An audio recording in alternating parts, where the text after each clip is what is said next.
dan namar kaba kastol siya ni kong si kajing ay do kastol ay kumto nalapoy baslap kumto menne tingi na do batya menen me laslap em lap na do shalong te try ngi la termen em kumto ba lese try laslap te bat kisakir king katu kapat long kitchen gen ta syakmat ti lawan hangi tingi poy perkhat ban habra ta terpal mon namar ba lasiu kastol at lay hajar te lari banwan tentup lang em porok kita dalapoy hangi terparu kham care dalo kata to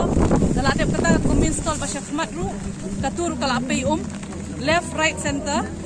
ya katuru la purchase pasin kawai ru dan kira kita ki organizers ki ba long min bari banwan ban kli ba kalong kumno ni complain shi pasin ba nang tu nak mat ru pay shadin ru dan jingkir at least em long long ni lalong la prepare na do menin la siu ko by stall ko badem at least long na lian ki ladi ban ong tong lesi deki ai tang tu ko tapal ka ba he ru long at least kala cover te 4 stalls simenta bentuk you kan pipan ke FSSAI license shed hagak ti kumno kan kibri ban pedru no chure ban mangiru ban shed ru no chure namar bakal alung thadu kat ni ka condition ta shis pasin ni la ong ba you one ple katuka kani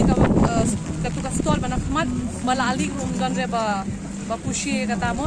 te at least kum nagi organizers kila so thu ba atrai makite beforehand kila tip hi ba like kini ki het kila tip hi amba tharai event kala ban cancel ne kum at least long before 12 ladan namar ba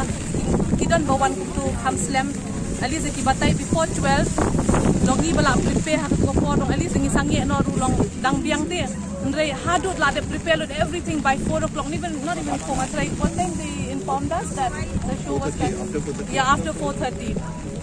So after 4:30 baro everything all preparation has been done tilong in breche egin kabam okay say and again predictions for tomorrow 100% is going to rain timenta again half day tomorrow we come and prepare before 12 and everything is prepared and then now again at 4 and 5 they'll come and tell us that the show is cancelled singin le kumno so who will cover all the expenses which we have lost today and tomorrow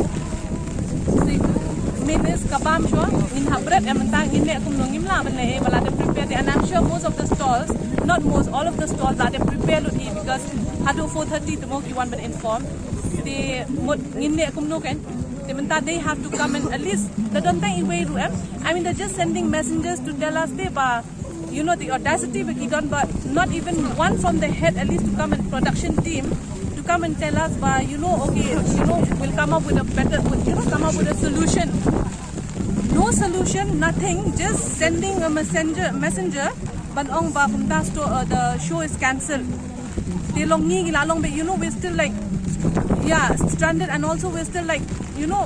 is it really cancelled because we're not even sure begitu one ong ingi ru gide na organizing team na nang nungim tip ra so ngidang long hanging in the air but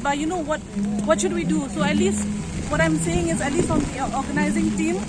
they should come and tell us government asi la dem but then at least come up with a solution whether what to do with the stalls the payments that we have made and also for tomorrow so now they can't come and tell us okay sure because most of the with us around gitu ki volunteers ne ki gitu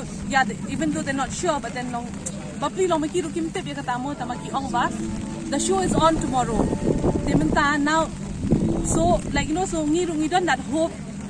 that little hope that okay maybe the show is on tomorrow but prediction says that 100% is going to rain and now if we come and prepare shubo by 12 by one day barok ki stores ade ban prepare and then again at 4 o'clock they come and tell us now who will bear all that expenses and for today's expenses for the stall expenses manu ban bear kita barote so that we want an answer from the organizing team